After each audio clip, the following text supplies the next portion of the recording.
Hello everyone, welcome back to BLENDERSUSHI channel. This is another first video. I'm gonna talk about um, Blender, Houdini, and Maya, and our topic for today is gonna be bones, skeleton, or joints, whatever you call it in your 3D software package. Um, okay, where should I start? So I will not talk too much into details doing the rigging yet. Today, I'm just going to talk about skeleton or bone in general and how um, Maya does it differently to Houdini to Blender. Um, I guess I can start with either one. Maybe I'll start with Maya. So basically, the idea of skeleton is it's basically like a deformer, and with a skeleton, you should be able to deform a character or any kind of mesh. And if you provide control as well, a nice control, and it's become like a character rig for your animator to animate the character or your whatever your 3D asset is. So my background was using Maya, so I'm really familiar with Maya skeleton and rigging. I don't know too much about Houdini, but I just read a little bit about documentation about it earlier today. And Blender also I know a little bit from scratch, and I watched one of the DVD.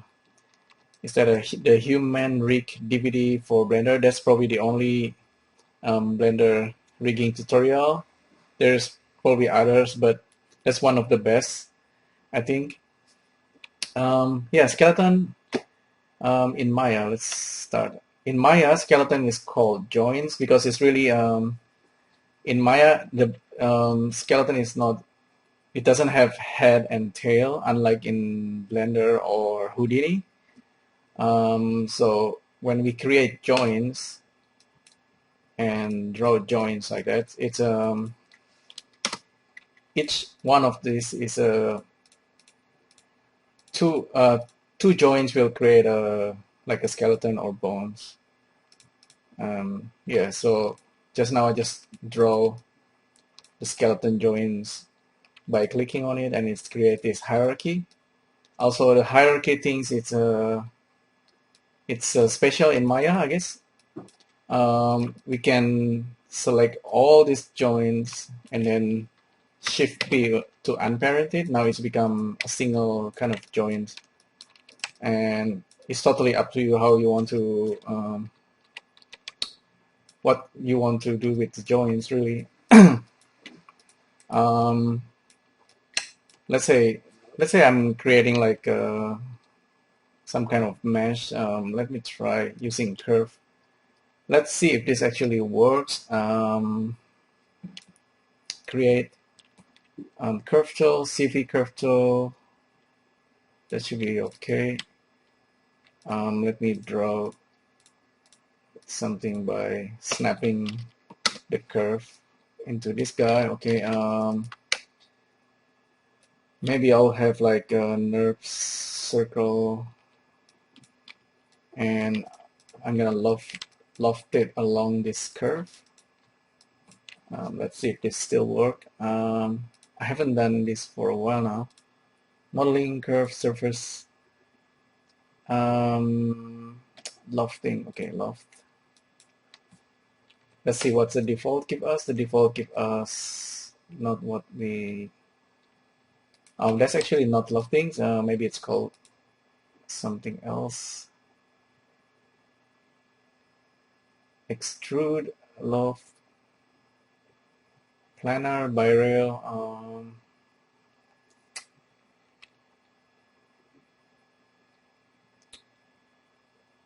I know that loftings actually. I think it's actually called extrude. I got it.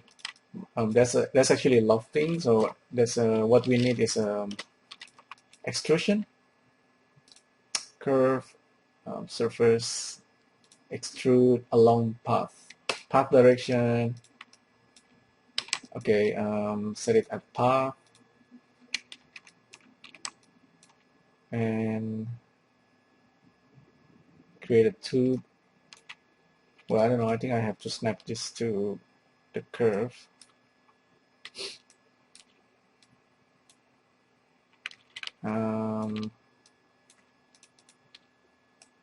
Things like behaving slightly differently from what I used to know.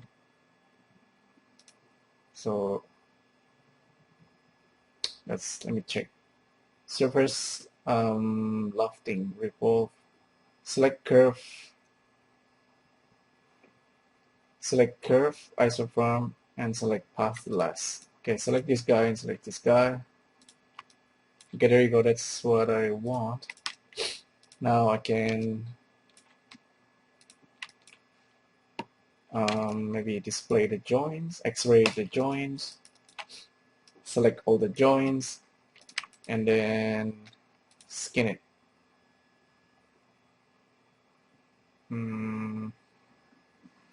Animations. It's actually under rigging, skin, bind skin, and using selected joints, etc., etc. Apply. So we should get the surface being skin now. What's gonna happen next in Maya is that we cannot actually animate right away because normally for joints to be animated, we want it to be able to zero it out. So we kind of need to touch a little bit of rigging, and rigging in Maya is kind of, you need a way to zero out the joints. So you might use another joint, or you use like a curve to make a control for each joint, so you can reset the joint. Otherwise, you can actually animate right away like this. Just create a keyframe. What's the keyframe? It's the S. So S, keyframe everything, and we can start moving the character and keyframe it again, and it will be animating.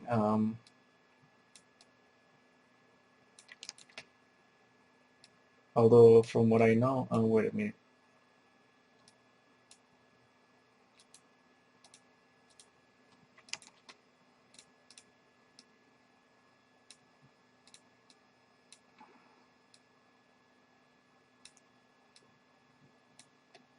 Something seems to be changing. No, but if we do it like that, and we want to zero out,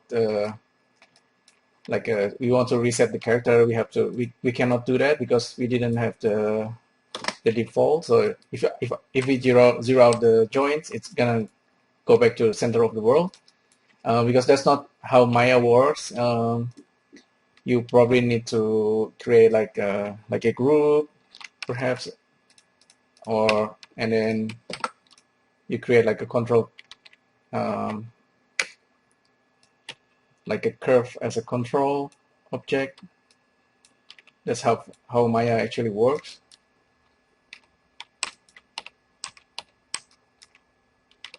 Yeah, so joints in Maya is pretty simple. It's basically if you have a mesh, polygon, or NURBS surface, and then you want to skin it, you select the joints and select the surface, and then you skin it. Now the joint has influence over the mesh. You're probably familiar from other 3D package, and if you want to pen weight it, you can do it pretty easily. Just do the pen weighting, and you can further weight the influence of the joints into the mesh. So that's basically joints in Maya. It's a simple, really simple. There's nothing much to it except that when it comes to rigging, you will start to you need to understand things like IK. Let's see if I still remember this. Okay, IK handle, create IK handle, and then you group, you create a control objects, like a curve,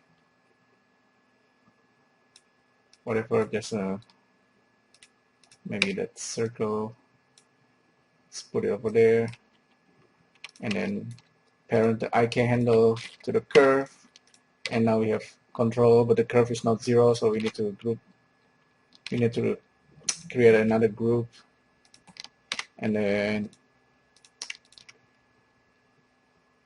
we kind of parent the group under the curve, and then 0 out the group, and then unparent the group, and then parent the control under the group. So this is actually the common Maya rigging stuff. So now we can 0 out the control. Normally in Maya you use a lot of hierarchy to create the mechanism behind the control. If you learn Maya for a while, this is actually quite nice, but can be confusing for beginner. But you will have like group that's kind of resetting the transform of the controller, and you have the IK handle underneath, and you also have the nice thing like let's say if I draw another skeleton,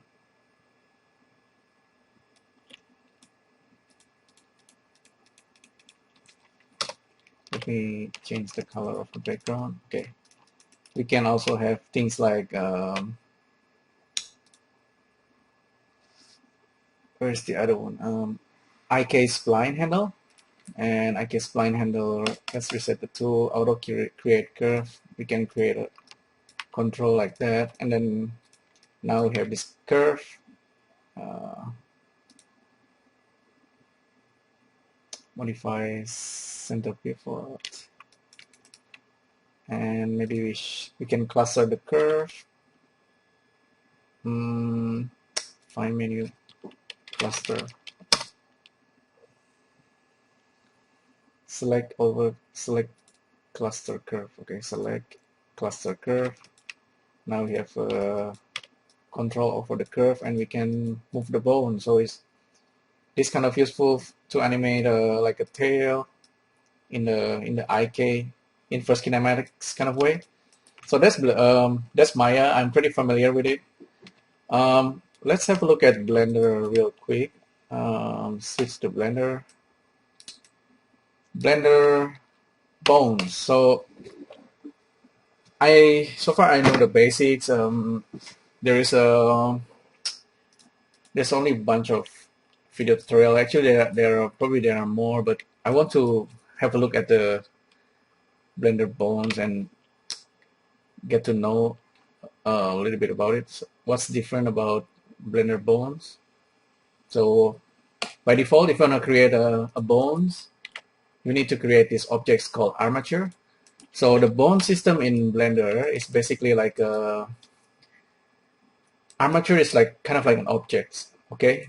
And if you want to later connect the bones into a mesh, you're gonna create a modifier that's gonna link the armature to the mesh, basically.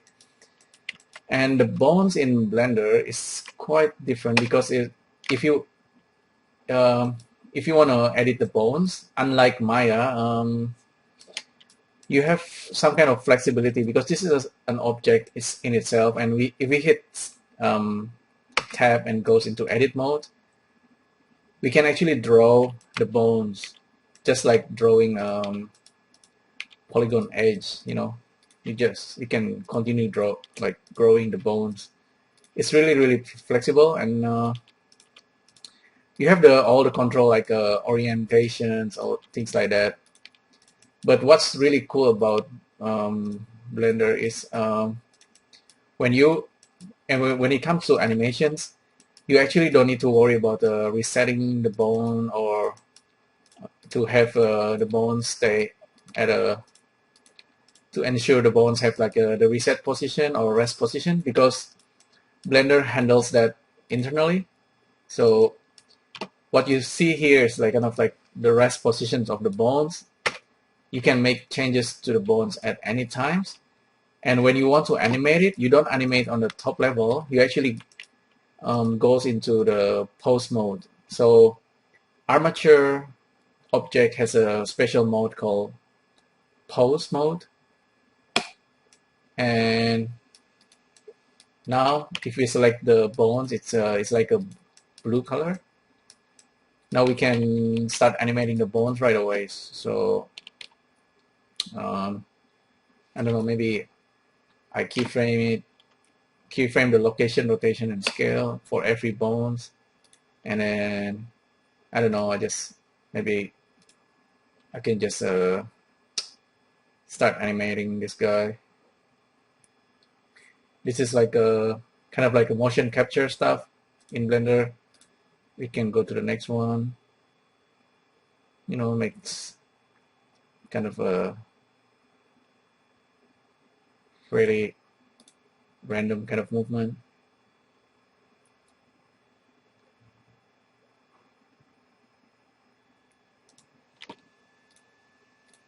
But this is actually already, you can animate, and then you can, if you want, you can always reset the bones because it remembers the rest positions from the edit modes of the bone. Yeah, so very interesting, right? So you can always go back to the edit mode and then make changes to the bone, like make this shorter, or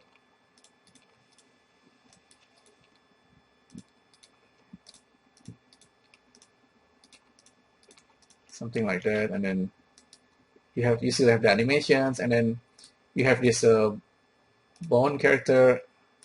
You can perhaps like create a skin modifier and make the character.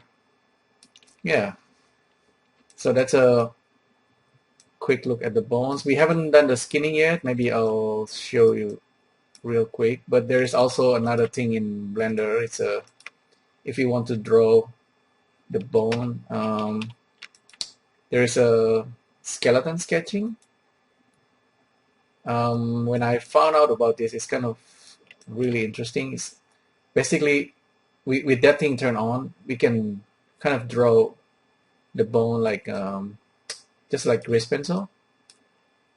Let me bring that up. Okay, skeleton sketching. We can do a subdivision of the bone and then convert it to the bone. So we have another bone. And what else we can do? If you're drawing bones, let me turn off the skeleton sketching. We can add another bones from the cursor like that, and I just create one. Basically, if I shift A, I think shift A will generate a bone at the cursor position. So I have another bone, and bones in Blender, it's called bone. It's not joints like in Maya because it has a, apparently it has a this head and the tail. So let me see what else. You can draw the bones. You can also subdivide the bone just like edges, polygon edges.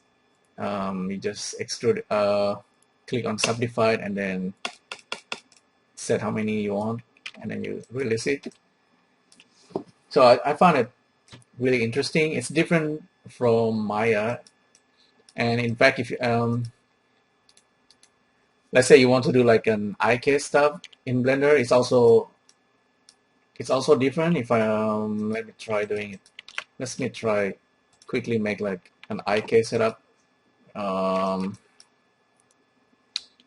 So we have this. Maybe okay. Maybe I should just extrude up. Oh, extrude up, and let's say this is like a leg or arm, but it's pointing up. And we have the bones, and we want to have like an IK setup, and apparently we need to do that in the pose mode. And when we are in the pose mode, there is a special constraint for the bone, and everything is underneath here. So the constraint is not on the object level, but it's more under the bone. So let's say we want to have like inverse kinematic, and this is the funny thing. So in Blender, if we want to have like a controller, we actually need to create another bone beforehand. So we have one bone. So what we have, let me draw it. Uh, so we have this and we have that. Okay, this is probably the knee or the elbow. We need the controller. So for the controller, we need another joint. Just place right here, and we can turn any joints into controller really quickly. So okay, so that's the plan. Let's go back to the edit mode, and then maybe I'll extrude it from this guy, and actually I will also extrude it from this guy. This is gonna be the knee the pole vector controller, and this is gonna be the end joints controller. Maybe we need another one at the bottom, but that's okay. Let's do it like this. Pose. I believe we can disconnect it. Okay, that's how we do it. So disconnect the bone, and now we jump to the pose mode. Now I want to create an IK constraint. Let's see. If I'm not wrong, we just select that one and then inverse kinematic. By default, it's 0. 0 means the whole chain. We can leave it as at that. If we have multiple joints, then we can control the number of chain length. But we can leave it like that. And for the target, we can select that guy. Let's turn on the name of the bone.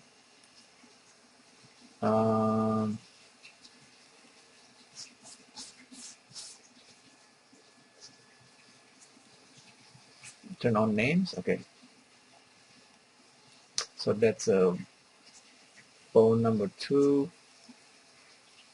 Bone number 2 is going to be the target. Armature bone number 2, and then the pole vector is going to be bone number 3. Armature bone number 3. Seems to be moving slightly, maybe, so we can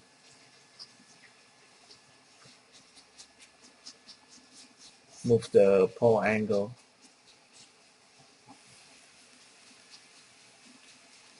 Sometimes it does that.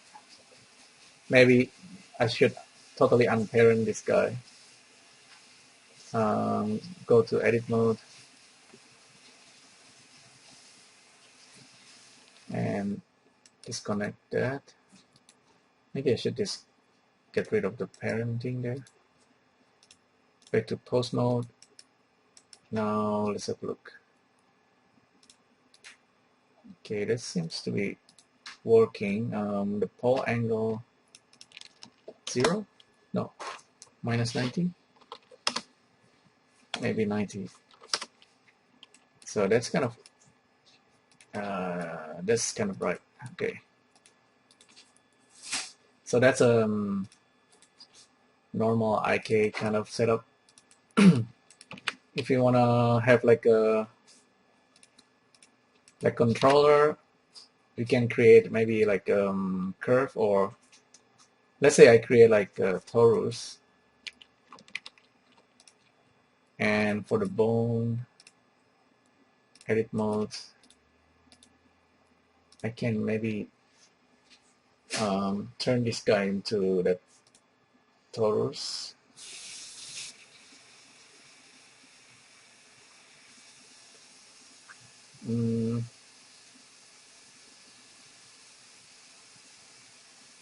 Pose mode.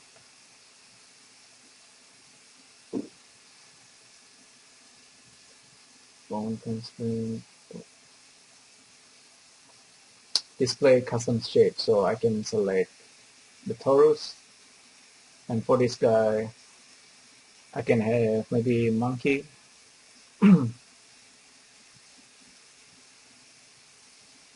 So the monkey now has become the controller, and that's the end factor of the inverse kinematic. Okay, yeah. So that's quite interesting. But there is also another special thing about Blender Bones. If you notice, there's something here that you might so display octahedral stick and B-bone. So Blender has something called B-bones. It's kind of like a built-in bones system that can handle quite an interesting setup without having to make your own setup. Kind of like you have a single bone, but you can create like the segmented bones, and that bones can be easily kind of twisted or bended. So they call it B bones, which is stands for Bendy Bones, which is this guy right here. I'm gonna show it to you real quick. There's actually there's a tutorial by Jason Schleifer. Jason Schleifer works for I think he works at Weta at some point for Lord of the Ring, and he rigged the Gollum character. I'm gonna show to you real quick. Let's create another bones. He made a tutorials on at Vimeo. If you search for Bendy Bones Vimeo, and then you will find out his tutorial on how to create a Bendy Bone setup. Basically, you start with a normal bones, and you kind of extrude it up. It's totally up to you, but what he did is actually he extended the bone, and then he subdivided it into two, and then he kind of made something like this. And the middle, we can subdivide the middle bones into bendy bones. So I'll show it to you real quick. Let's turn on the name of the bones. Where is it? Okay, that's the name of the bone. Bone 1, 2, and bone at the bottom. The middle one, we're gonna subdivide it using B bones. So we're gonna switch to B bones, and it's gonna look like this now. And we can turn on the segment. So this is Bendy Bones setup. We can increase it. Make a couple, maybe 8. 8 should be good. Now we can create like the control for it. Let's go to pose mode. I know it that we need to separate the top. It's because it's gonna be like kind of like IK. You want it to be separate. I need to go to edit mode actually and unparent that guy, so this guy can be free, and go back to pose mode because we need to use the constraint. Select this guy and then make this guy to stretch to. Stretch to is a special kind of constraint. It works really well with the bendy bones. We want it to stretch to the bone number 001 up there. So now if we test it, so now the bone is kind of bendy and it's also stretching, but you might also notice that it's not we need to fix this area right here. I'll reset it. Okay, you see how it remembers the original positions. It's based on the edit mode, so that's really handy. With bendy bones, we also have a special setup here. use custom handle reference.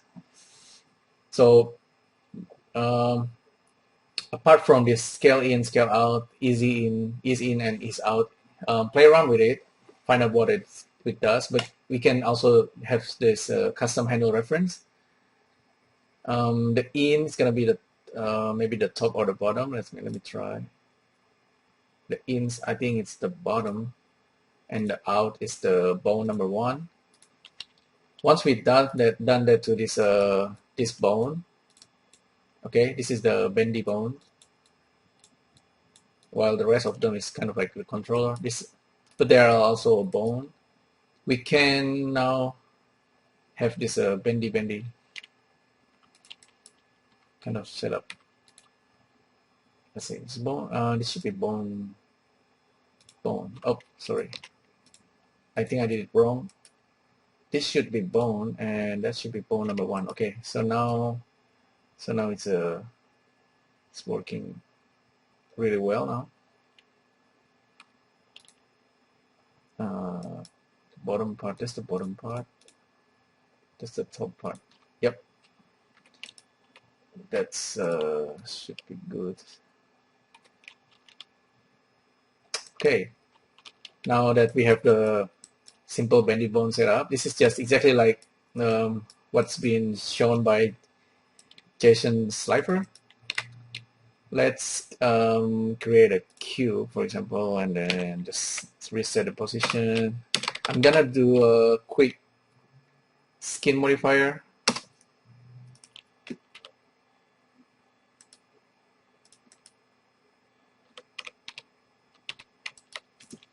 Simplify and do a couple subdivision. Now let's go back to object mode. Select the skin, create a skin modifier, and then smooth it. Now we have a mesh, and we can parent it to the bone. So this is the first time we do the skinning in Blender. Basically just select the mesh and then select the bone, armature, and then Control P, and select armature deform with automatic weighting. Now with automatic weighting, basically all the joints that's in the hierarchy can now control the. If we switch to pose mode, now we can kind of deforming the mesh. And we have bendy working real well. There's a little bit of skinning issue maybe there over there on the top. Let's see if we can fix it. Maybe the weighting is not quite correct. Let me try just keyframe it over there, keyframe it over there, and check the pen weighting. Do the pen weighting.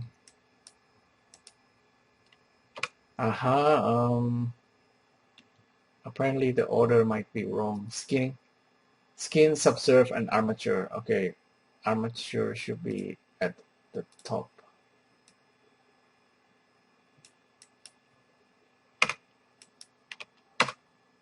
Back to object mode.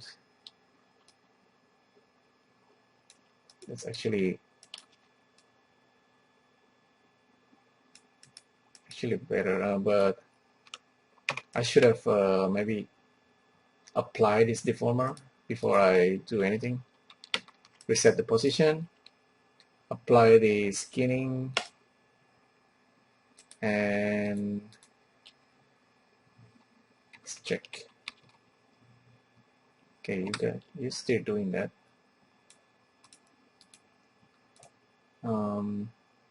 Weight pane. So the top joint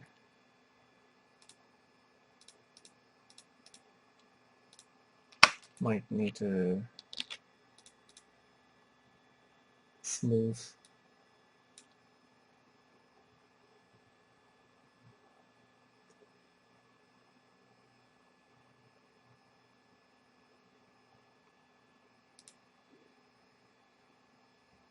blur.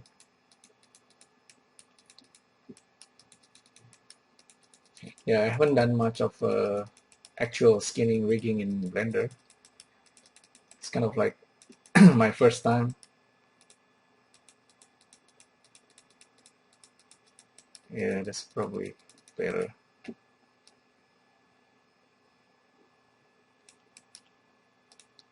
Okay, reset the position.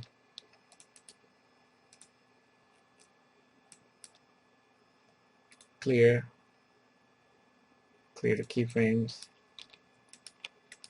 Yeah, okay, so that's how you do the bendy bones. Maybe we have weighting that's over. Oh well. Let's do another one. Create a torus, for example. Create an armature. Single bones. Go to edit mode. Probably top view.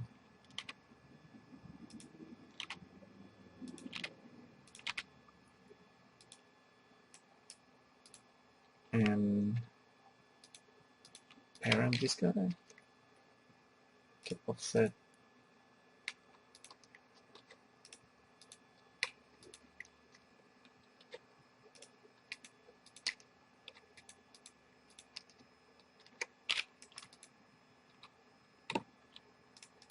Check the pose. Okay. And do a scanning. Automatic weight.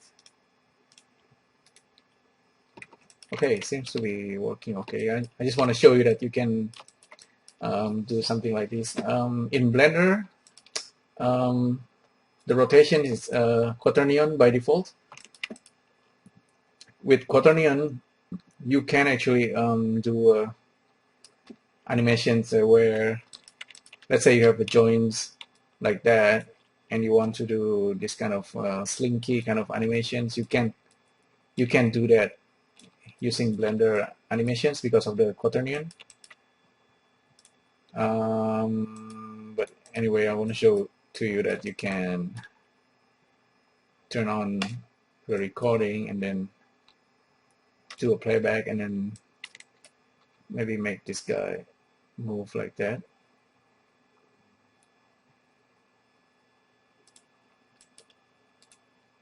And then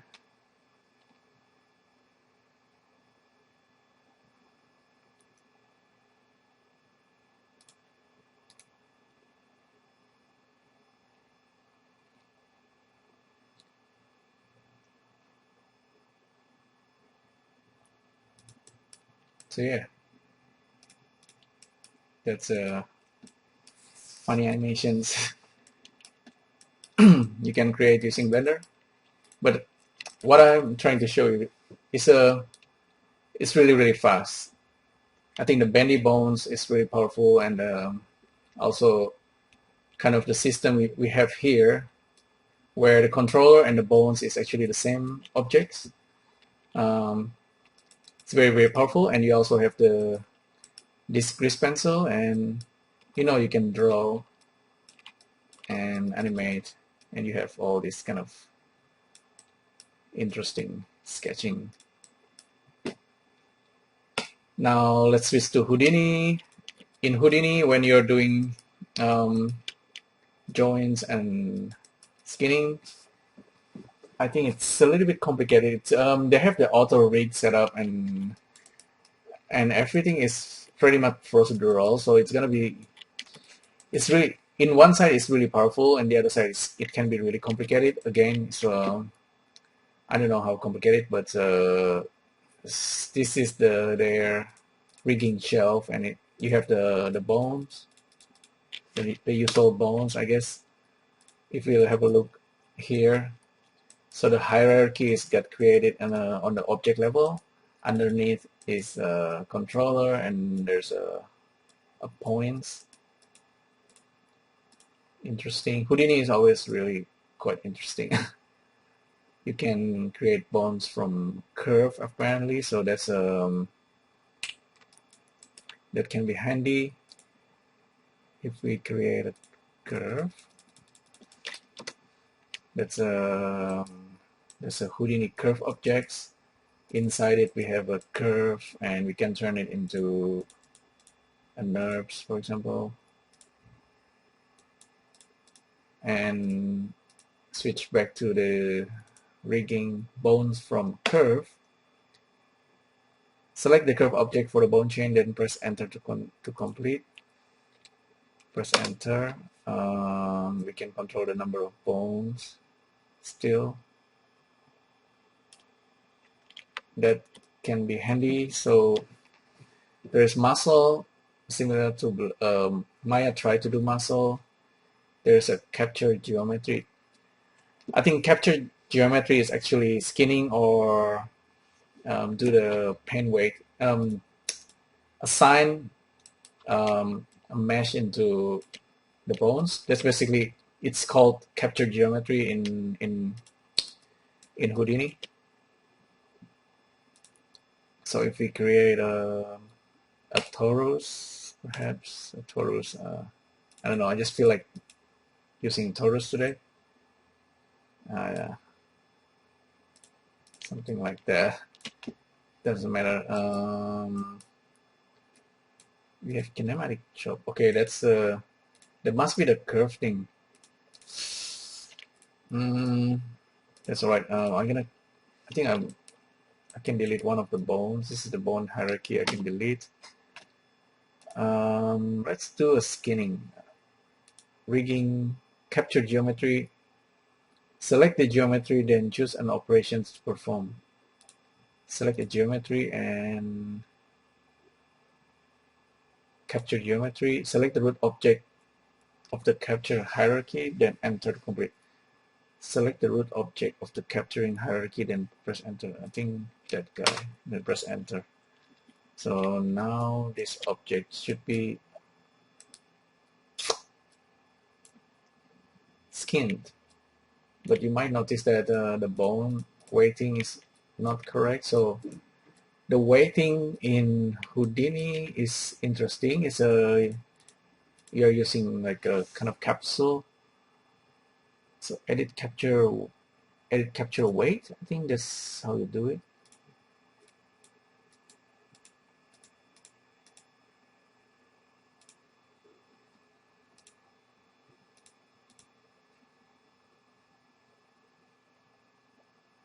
Or edit capture region. Edit capture region, that's the one.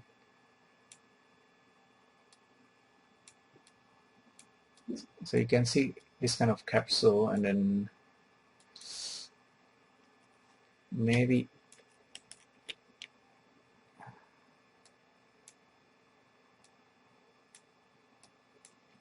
still familiarizing myself with this.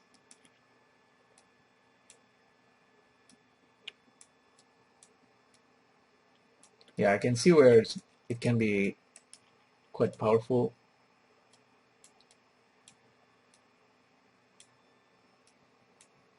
Because everything is procedural, really.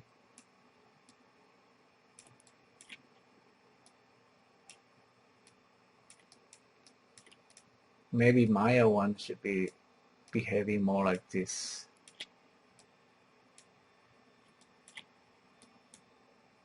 Although you might also prefer like the normal pen weighting. But yeah, with Houdini, because we have a torus object and we have the original curve for the kinematic. I believe it's you can deform the curve using the mountain and, you know, do something cool like that. Yeah, but I think it could be confusing as well. This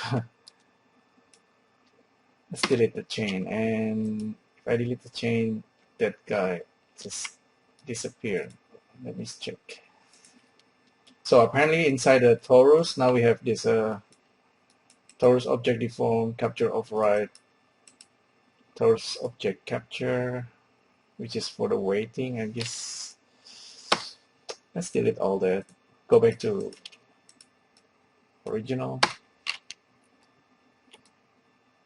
Let's see. Okay, with the torus, let's zero out this guy. Cannot delete that guy.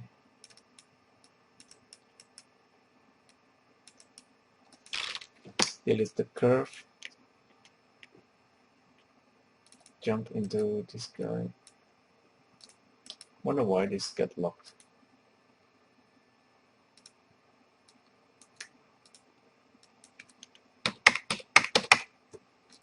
Okay, now I reset the torus. Maybe I can create like circle or something.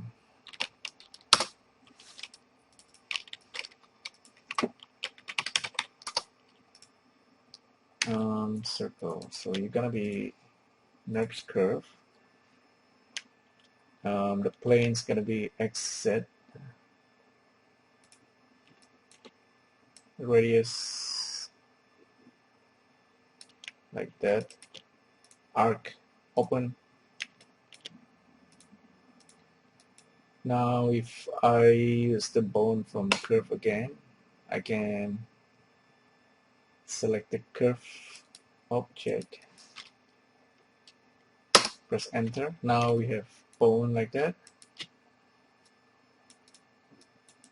and you can see there's a chop here. This is with a channel operator. This is how Houdini does things. This is the curve. This is our torus, and if we go inside the curve and do the mountain thing, it's gonna result in something that's slightly more interesting.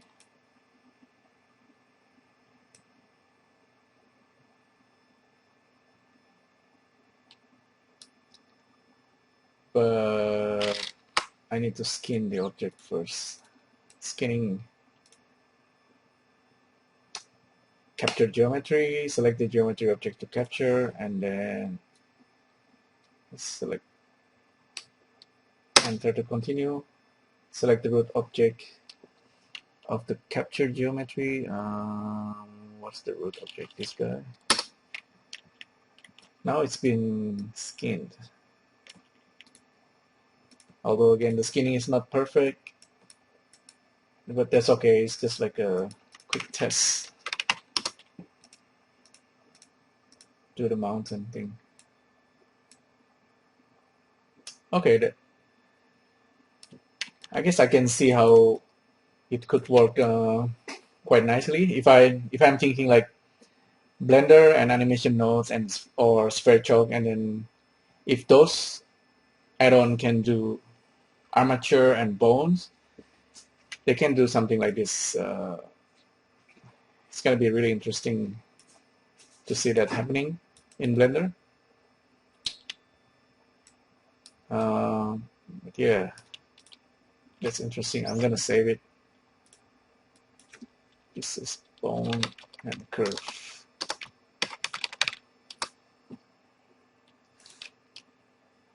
Go back to the top. You can see it's deforming. So that's that's it. That's a video, just basic introduction about joints or skeleton and bones and how you can skin it into the mesh, and just a little bit about IK. I think Houdini and Maya has this auto rig thing. Blender also have a rigify. It's kind of like a full biped kind of setup. That's pretty much automatic for rigging bipedal characters.